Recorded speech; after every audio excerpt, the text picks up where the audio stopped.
Okay, thanks for waiting बच्चों। Okay, and sorry थोड़ा wait कर रहा है।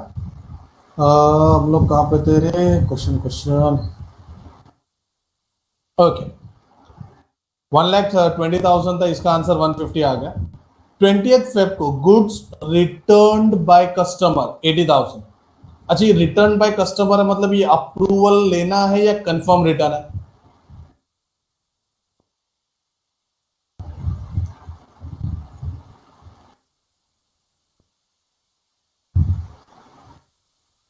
$80,000 का अप्रूवल का वेट करना है या कंफर्म रिटर्न है?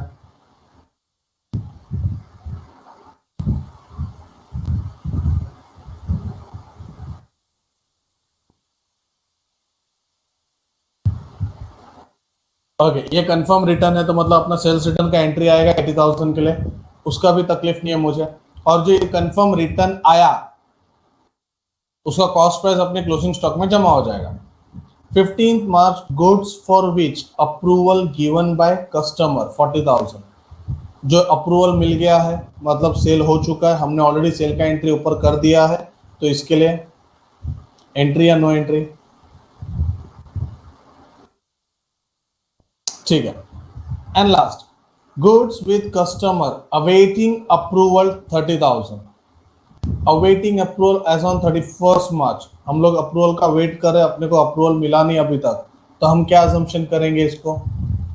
जो चीज़ का अप्रूवल मिला नहीं है उस चीज़ का हम क्या अजम्पशन करेंगे? Yes, sales return. मतलब मेरा एंट्री क्या आएगा? बहुत खिचड़ी पक गया इधर।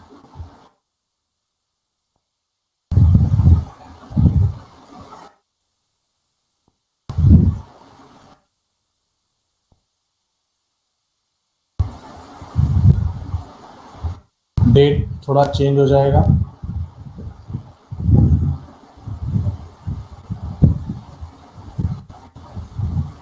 ओके, पहला अमाउंट आएगा 1,50,000 का, उसमें से सेलिंग प्राइस 80,000 का रिटर्न आ गया।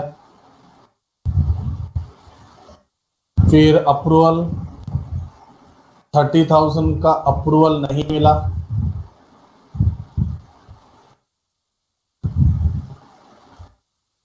लास्ट वाला अमाउंट बता कितना आएगा 31st March का? 25% ऑन कॉस्ट।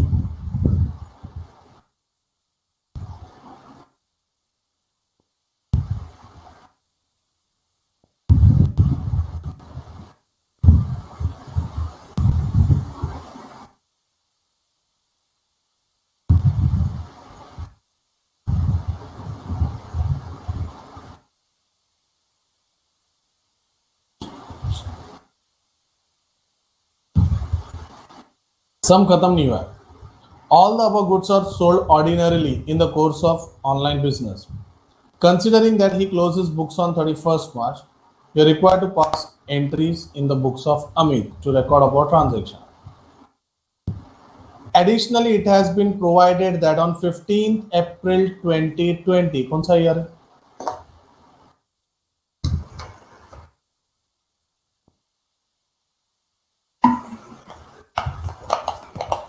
15th April 2020 कौन सा ईयर है ये?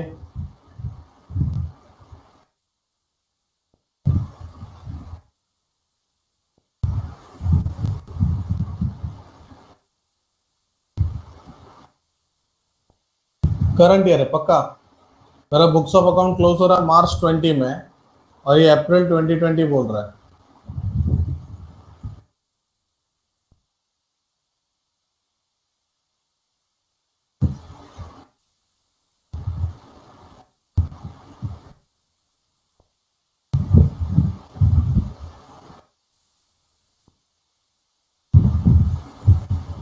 देखो भाई, तुम लोग ऐसा करोगे तो कैसे चलेगा?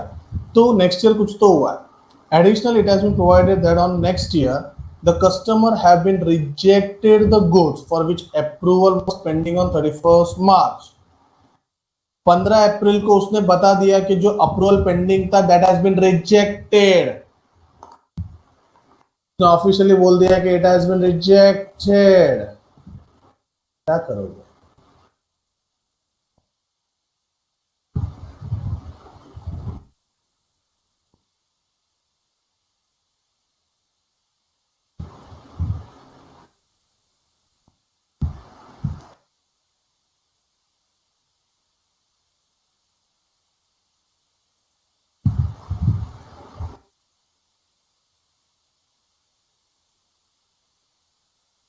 क्या एंट्री आएगा, क्या इफेक्ट आएगा, इसका सोचो।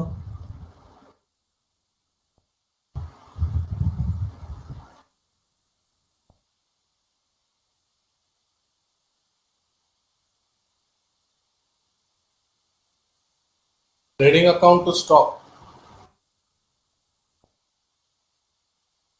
थोड़ा आराम से नोट पढ़ो।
नेहा, आपको क्यों लगता है स्टॉक में एंट्री आएगा बेटा?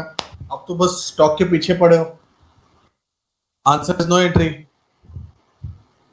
जब 30,000 का उसने बोला कि अप्रूवल आया नहीं, हमको पता चलता है कि भाई 30,000 का अप्रूवल आया नहीं है, तो हम तो अजम्पशन करके उसको रिटर्न करके अजम्पशंस करते हैं। तो रिटर्न अगर हो गया है तो ऑलरेडी वो रिटर्न करके मतलब क्या?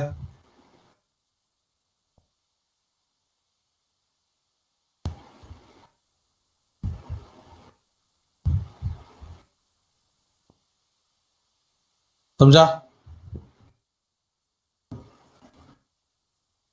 ठीक है, इसका नो एंट्री।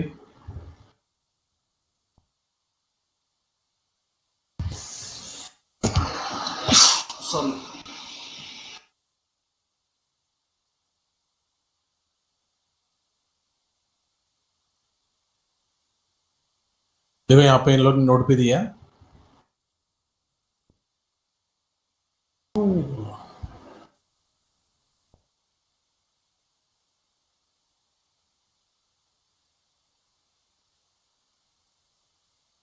चलो अभी देखते हैं कितना समझा, इंपॉर्टेंट समय बच्चों, रीडिंग में खत्म हो जाएगा। Mister Kumar sells goods on approval basis, is sold goods 1,50,000, sold at a profit of 33 on sales. He sold goods rupees 150, ये 150 पहले क्या है वो बताओ, कॉस्ट प्राइस है कि सेलिंग प्राइस है?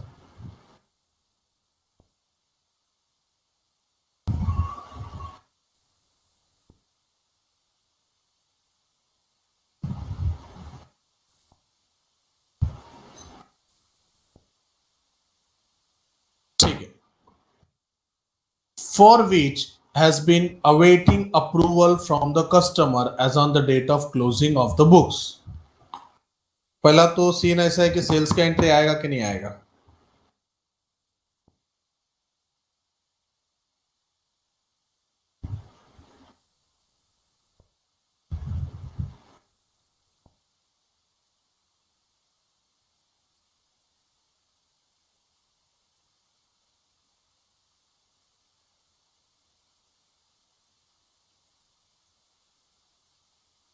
'सेल' का एंट्री आएगा तो can I say that debtor account debited to sales account?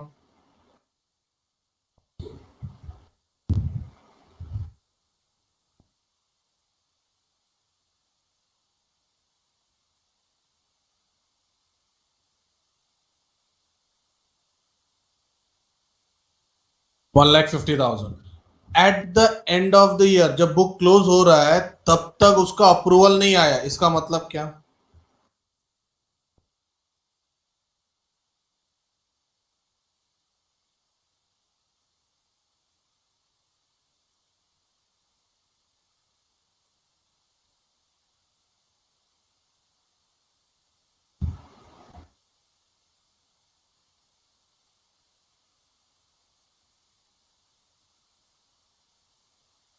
पूरा सेल्स रिटर्न अज्यूम करने का, क्या बात है।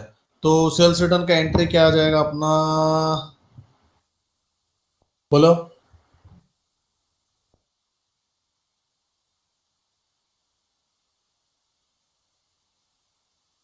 कहना है सीधे डी वाला एंट्री आ जाएगा।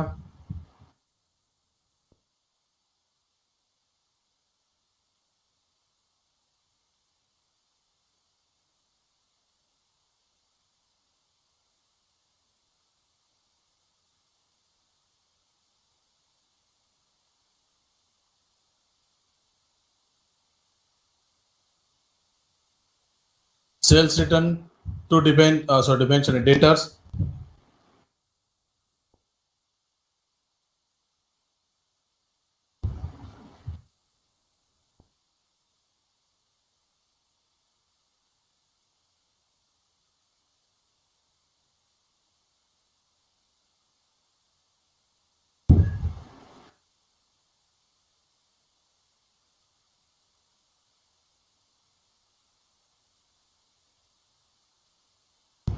ठीक है, सिर्फ वही एंट्री आएगा क्या और भी कुछ एंट्री आएगा?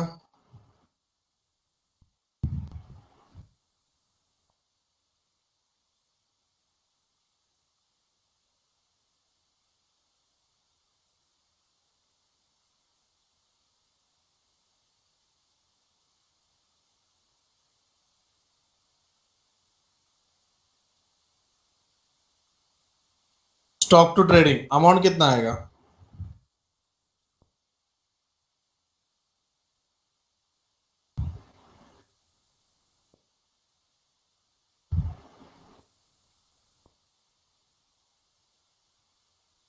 पढ़ाई के लिए मेहनत तो सब करते हैं, लेकिन स्मार्ट स्टडी कौन करता है? प्री एग्जाम ऐप के साथ बनाइए अपनी तैयारी super smart. Pre exam app देता है वाइड रेंज के एग्जाम्स की तैयारी, जैसे JEE, NEET, CAT, CA foundation, CS CET, banking, railway, SSC, MBA entrance, SYJC, com, TYB com और भी बहुत कुछ।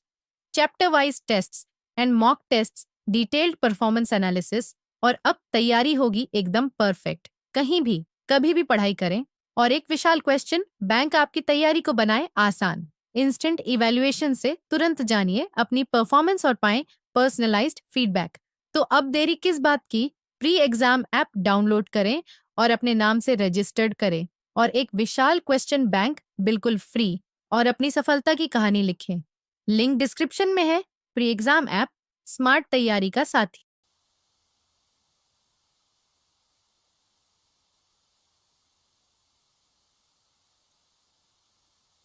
अमाउंट बोलो कितना आएगा? 1,50,000 आएगा।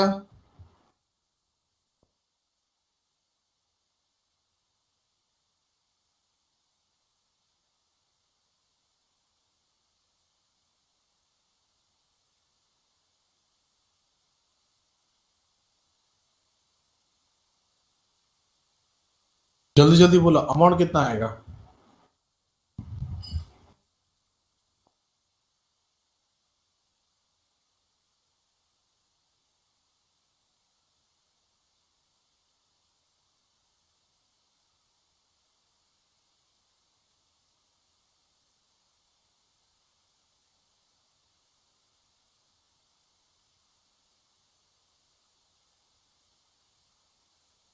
वन लाख कैसे है 1 lakh?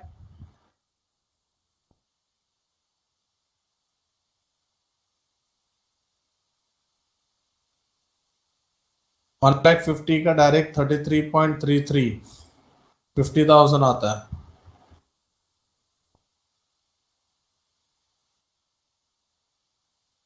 Okay, Kanak.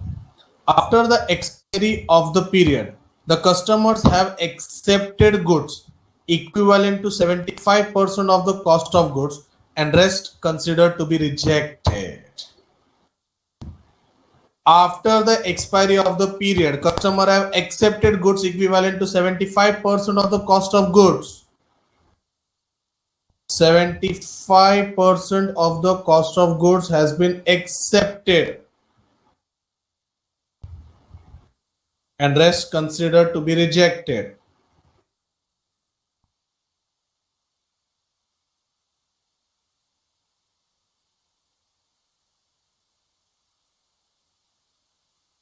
75% of cost of goods have been accepted.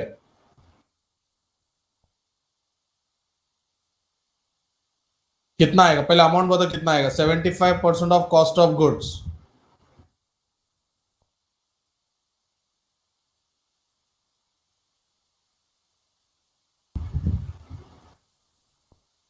अच्छा बच्चों, एक्सेप्टेड मतलब क्या?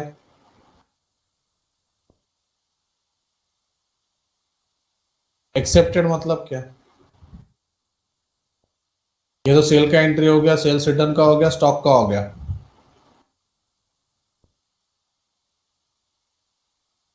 पहले हम लोग ने सेल किया था, फिर क्लोजिंग डेट पे अप्रूवल नहीं आया तो हम लोग ने पूरा का पूरा रिटर्न कर दिया। रिटर्न करके स्टॉक में, कस्टमर के स्टॉक में है इतना बता दिया। अब आगे वो बोल रहा है कि 75% has been accepted, 75% of the cost has been accepted, तो सेल का एंट्री आएगा कि नहीं आएगा?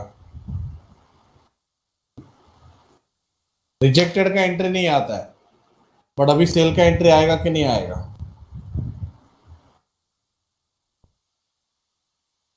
बोलो बच्चों।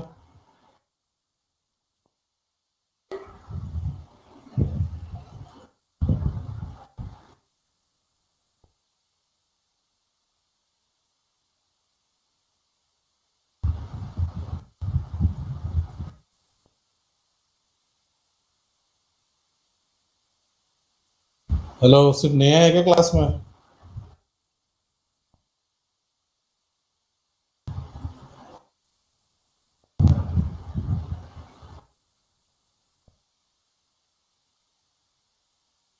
तो लेकिन जब टर्म एक्सपायर हो जाता है तो एक्सेप्टेड अज्यूम करते हैं ना।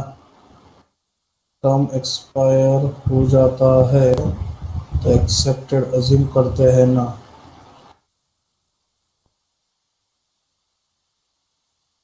मतलब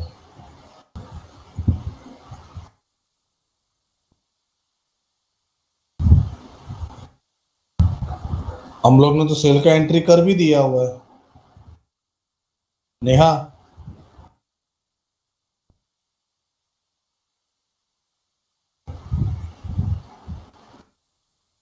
टर्म एक्सपायर होने के बाद आप अज्यूम करते हैं कि सेल होता है, राइट? आप लॉ की बात कर रहे हो ना?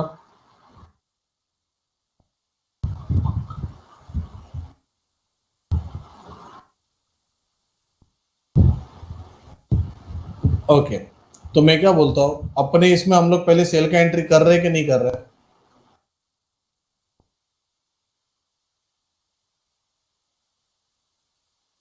तो eight the end of the term, जब हमको समझो कोई चीज का अप्रूवल नहीं मिला तो हम वापस सेल का एंट्री करेंगे।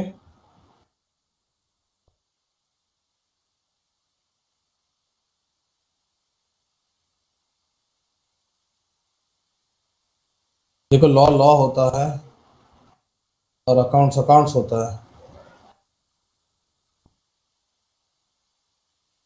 ठीक है? वहां पे तुम सेल का एंट्री पास करते हो, यहाँ पे हम सेल्स रिटर्न का एंट्री पास कर रहे हैं। हर्ष, मेरा क्वेश्चन क्या था यार, मैं भूल गया अभी। Check, you are required to show necessary journal entry for the closing book. Closing के लिए तो हम लोग ने कर दिया, 150 का सेल हो गया, 1 लाख का रिटर्न भी हो गया, और 1 लाख का इन्वेंट्री कस्टमर के पास पड़ा हुआ है।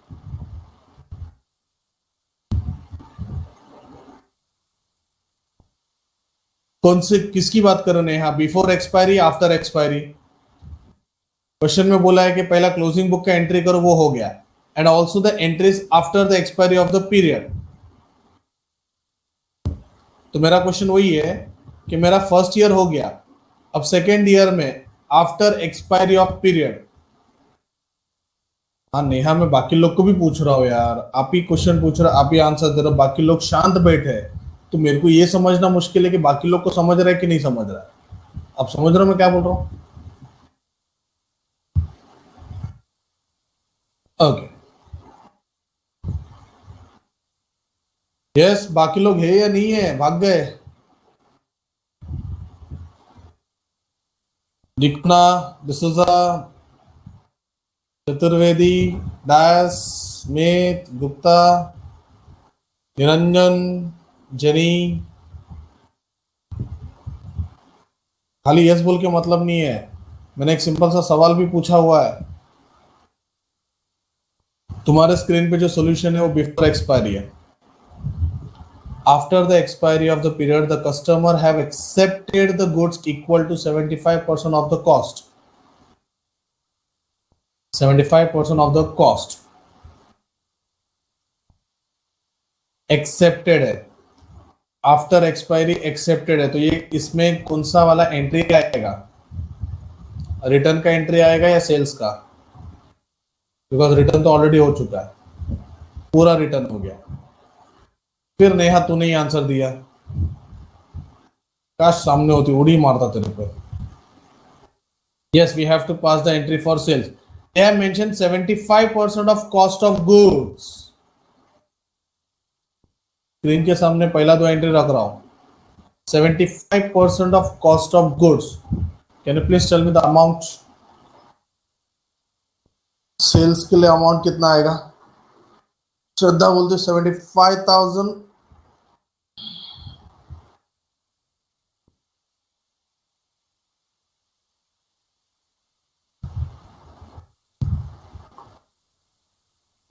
ठीक है,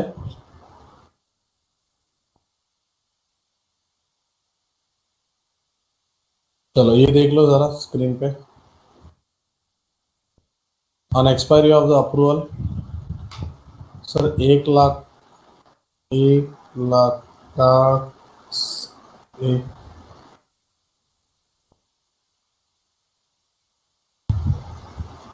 अच्छा मैं कब से काका काका पढ़ रहा हूँ। सर 1 लाख कहाँ से मिला बता सकते हो क्या? हाँ, आप भी बताते हैं। ये क्या इधर बताया तो है। आपका 1.5 लाख का सेल है बेटा। प्रॉफिट इज 33% ऑन सेल बोला है, मतलब डायरेक्ट 50,000।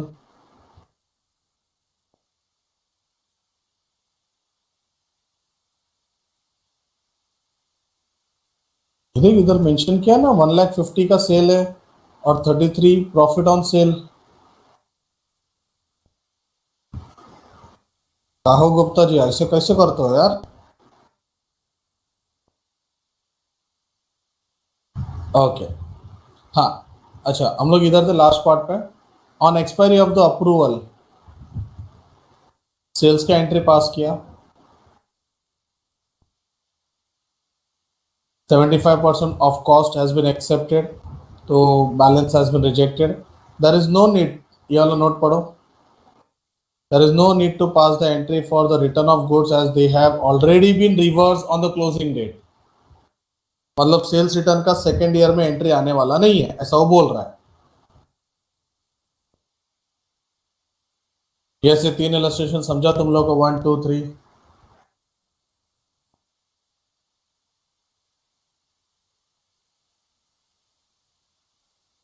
हेलो,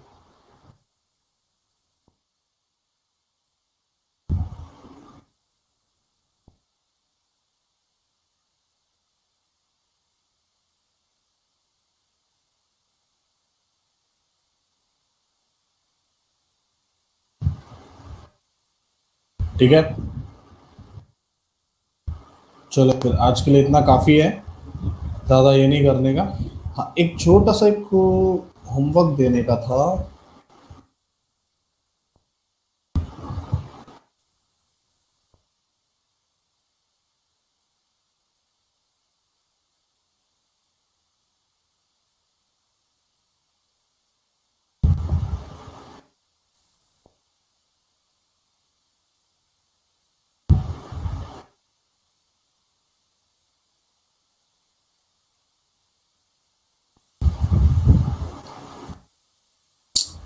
अरे यार shit।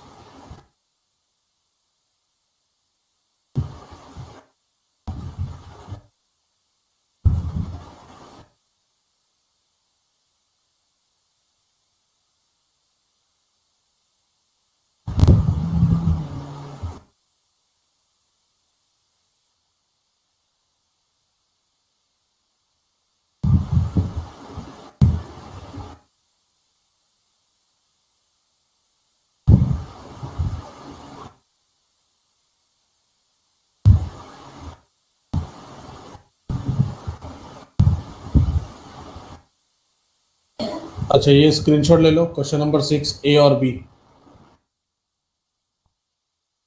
क्वेश्चन नंबर 6 ए और बी।